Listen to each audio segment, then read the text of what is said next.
देखंतु जेहेतु गोटे 9 मास गोटे बहुत लंबा टाइम पीरियड ये सरकार को दिया जाइछि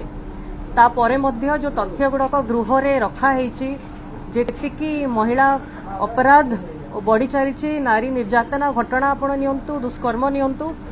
आउ स्कूल रे मध्य छात्री माने सुरक्षित नाहंती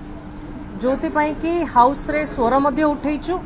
किंतु ये सरकार को किछि फरक पड़ू नाही जोति पई चाप पकईबार आवश्यकता थिला आउ आम दलर पीसीसी सभापति नेतृत्व रे कांग्रेस दल ए नारी सुरक्षा पई जहा जहा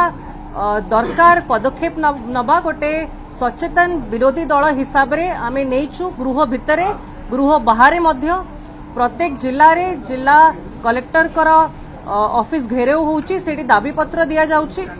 ता संगे डिमांड करा जाइछि कि केमती नारी को सुरक्षा पई कोन कोन सरकार पदक्षेप नेबे नुआ आईन आनिबे यथेष्ट समय भितरे जो केस गुडा को रजिस्टर हेछि 18,001 केस ताकू सॉल्व करिवे जहा जहा पदक्षेप दरकार नारी सुरक्षा पई सेटा करिवे बोली चाप पकेबा पई ये सब आमे पदक्षेप नै कि आज गांधी मूर्ति तळे भी बसिथिलु हाउस रे मध्य विरोध कलु किंतु सरकार कर दम नहीं फेस करिबा पई कि ठीक भाबरे किछि कमिटमेंट दबा पई लोकन को जो नारी मानन को महिला मानन को जो माने तांको जितेई कि आनिछंती सेति पई गृहटा बंद कर दउछंती तांकर जदी किछि कमिटमेंट थांता तले गृह रे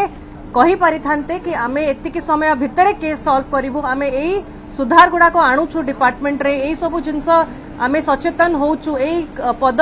आमे एई पदक्षेप नउछु किंतु कोनोसी कमिटमेंट कोनोसी जिंस न कहि कि गृहटा बंद कर दउछंती।